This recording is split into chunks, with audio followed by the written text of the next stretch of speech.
Assalamu alaikum jama'a masu bibiyar wannan tasha tamu ta masoya TV. Barkanmu da warhaka, barkanmu da sake saduwa da ku a ci gaban tafiyar labarin littafin Amarya. Idan yanzu ne kuka fara kallon wannan tasha ko sauraron labarin, to ku danna mana subscribe da alamar kararrawa domin ci gaba da samun labaranmu idan mun dora. Yanzu dai ga ci gaban labarin littafin na Amarya wanda Mulka Al-Ashtar ya rubuta. Kawai na ɗan gaji ne ya koyi hakuri don Allah, Zahra ta faɗa tare da ficewa daga ɗakin mitin ɗin kamar wata barauniya. Ta tabbatar yawa maganar ta kawai ya za a dinga yi a kamfanin. Toilet wato ban ɗaki ta shiga ta rufe kanta na wani dogon lokaci. Wanke fuskar ta yi da ta ɗan huta kafin ta dawo hayyacinta. Daga ƙarshe ya fitowa ta nufi hanyar ofishinta, sai dai tana fitowa ta ci karo da Mr. Amarra. Jikinta ya bangaci ya faffaɗan ƙirjinsa. Hakuri ta shiga bashi akan buge shin da ta yi ba tare da ta gani ba. Kin dan jima kin tabbatar lafiyar ki kuwa? Amma na gode ya karka damu, zan je na ci gaba da aiki na kafin na je gida. Ta faɗa da ƙoƙarin barin wurin amma ya riko hannunta. Oh please, ta faɗa a ranta. Akwai wani abu da nake son baki, ya zo mu je ofishina. Kallon ta yake yi yana jiran jin amsar da za ta bashi. Ita ko addu'a take yi Allah ya kawo wanda zai kwace ta. Ba za ta iya zama daga ita sai shi a ofishinsa ba. Ba ta son yi tunanin ko ita irin marasa kamun kan nan ce. Ba za ki wuce minti 5 ba, daga nan za ki iya dawowa ki yi aikin ki. Bayan wasu 'yan daƙiƙuwa na nazariya ta yanke shawarar bin sa.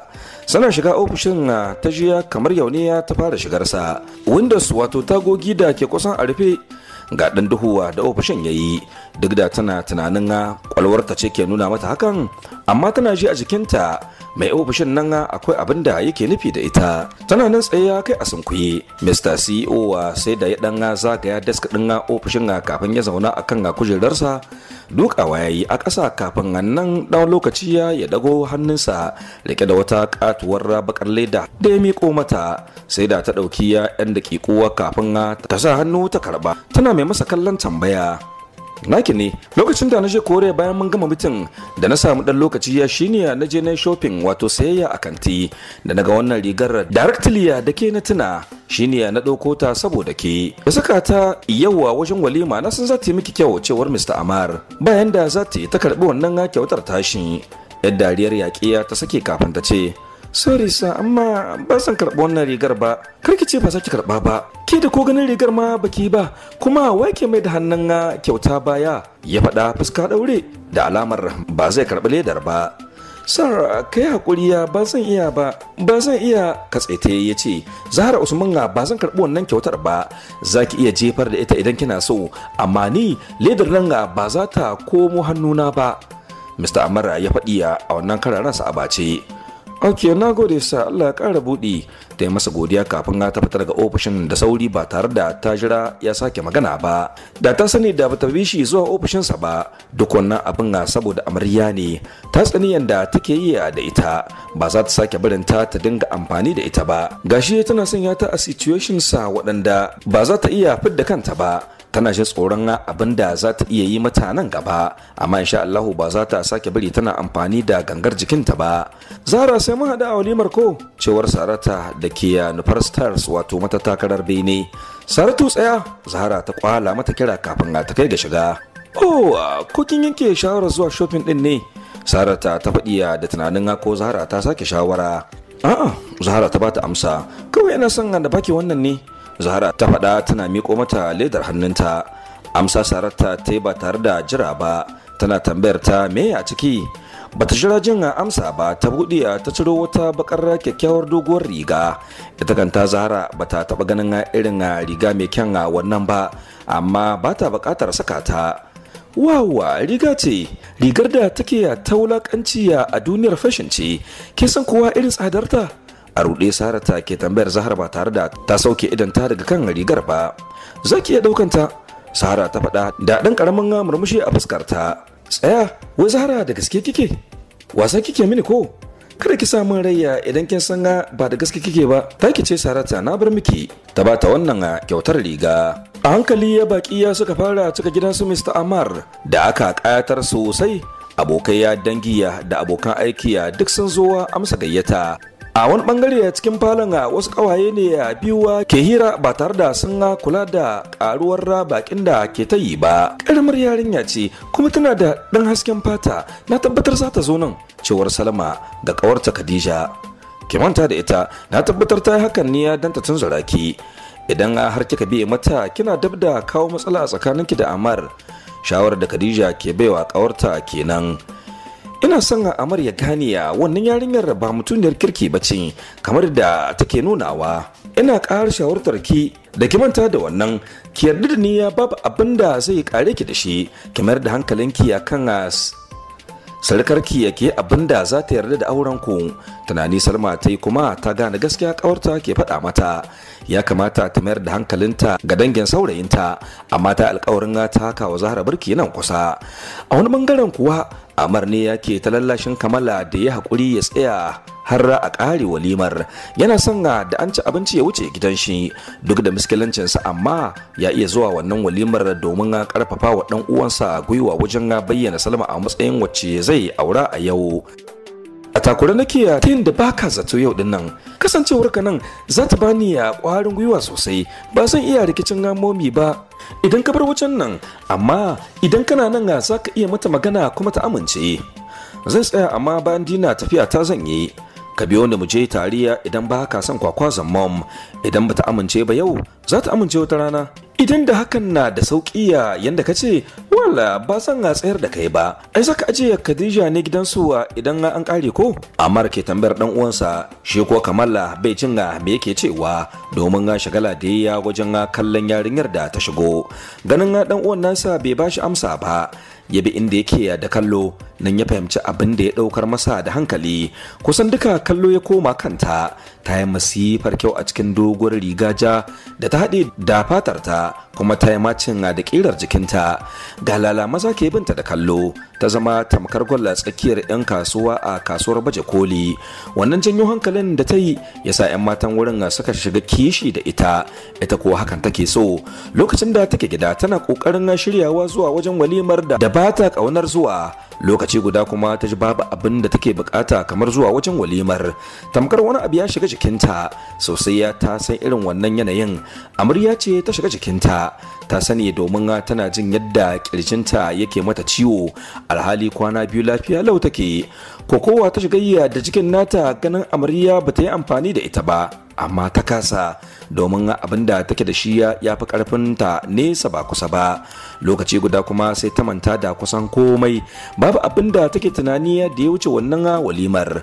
Da 'yan kuɗin da ke gare ta ta ruga kasuwa sayan kayan da za ta saka zuwa wajen walimar. Amfani ta yi da hakan wajen siyo wasu abubuwan irin kayan kwalliya, ƙananan riguna da sket, wanduna da kuma dogayen riguna. Bayan ta koma gida sai da ta kwashe awanni da dama tana kwalliya kafin ta gama, har sai da ma ta shiga cikin lokacin walimar, sai dai hakan bai dame ta ba. Lokacin da ta gama ta fito ta ci karo da mahaifinta, bai ko gane ta ba, sai da ta yi masa magana abba ya gane yarsa ce. Baki ya saki yana kallanta da ganin irin shigar da ta yi, ba kamar matar shi ba. Shi daɗi ya ji ya ganin sauyin da yar shi ta samu.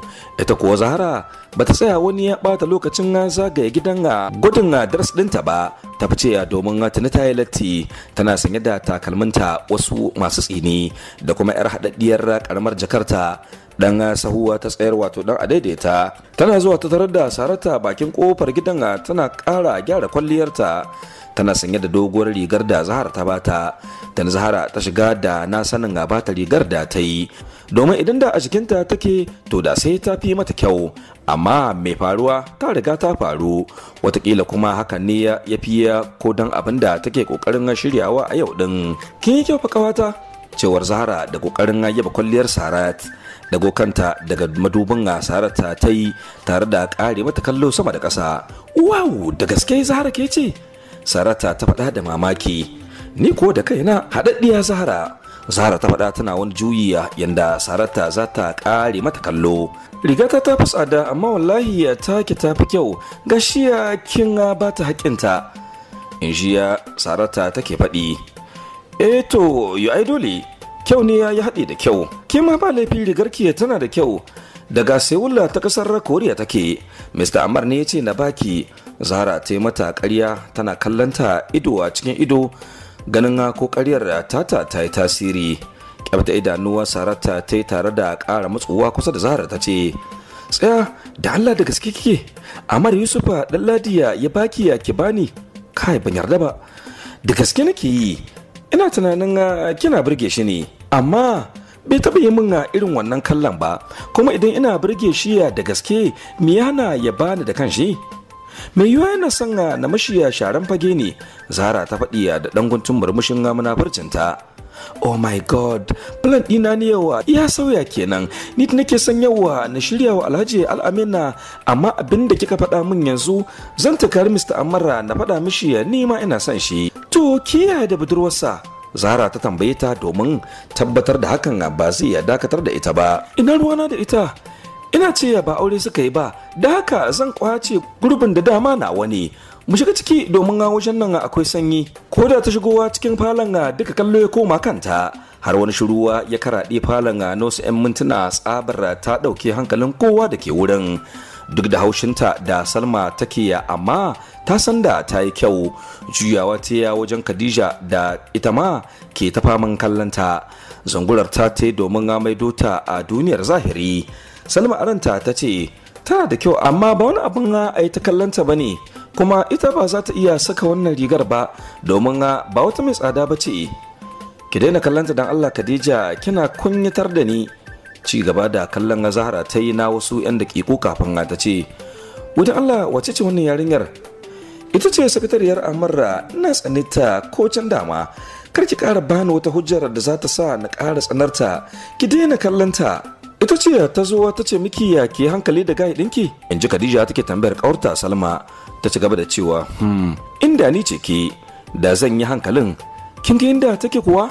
Oh, mayar mana da hira baya za ki yi kenan? Cin dama a dama nake, kuma ke kika ce na manta da ita, kenan kina nufin na yarda da abin da ta faɗa mini? Ni na san Amarra kuma na san ba zai ya taɓa cin amana ta ba. To, in dai wannan yarinyar ce kam, ko limamin limamai zai iya faɗawa tarkonta. Amma dai Khadija ta ce wa Salma tana kallanta, ni ba san me yasa nake biye miki muna maganar ta ba. Juyawa Salma ta yi dan ta zauna a kusa da Khadija, amma daga har yanzu Khadija Zahra take kallo. Kadiya ki daina kallanta, Salma ta faɗa da ɗan ɗaga murya, amma Khadija sai ta riko kanta tana ƙoƙarin tursasa ta, sai ta kalli inda Zahra take, ƙoƙarin kwacewa take, amma ko da ta tsinkayowa saurayinta ya nufi ya wajen Zahra, zuciyarta ta bada dam. Musta shi kije, Khadija ke faɗa mata ba tare da ta janye kallonta akan Zahra ba. Ƙwarai kuwa zan je, Salma ta faɗa tana miƙewa tsaye, da sauriya dan kwalin tana faɗuwa. Ita ma ta nufi wajen su, suna tsaka da magana. Salma ba ta san me suke tattaunawa ba, amma suna ganin ta suka yi shiru. Zuwa ta yi kusa da Amara tana wani shigewa jikinsa, kafin ta jiyo ta kalli Zahra ta ce, sannu Zahra uku? Yawa sannu Salma, ki kyau fa, kuma Zahra sunana. Na gode, ke ma ba ki da laifi. Salma ta ba ta amsa da murmushinta na munafurci. Saratiya ta karaso inda suke, sannan kuku duka ta gaishe su. Tana karasowa Amarra ya dauke wuta, wani irin kallo yake binta da shi, kallo daga sama zuwa ƙasa kafin ya koma ya kalli Zahra da ita ma shi take kallo. Kan Salma ya dauriya bata fahimci komai ba, tana ganin raini ne a gare ta. Sun sha zama wuriya mai dauke da 'yan mata masu kyau, amma Amarra bai kallon su, sai dai ya mai da hankalinsa gare ta, ko dai ya ɓoye mata asalin halinsa ne na tsawon wannan shekarun da suka yi. Kenan Zahra ta yi gaskiya da ta ce mijin da za ta aura ba wanda take tunani ba ne.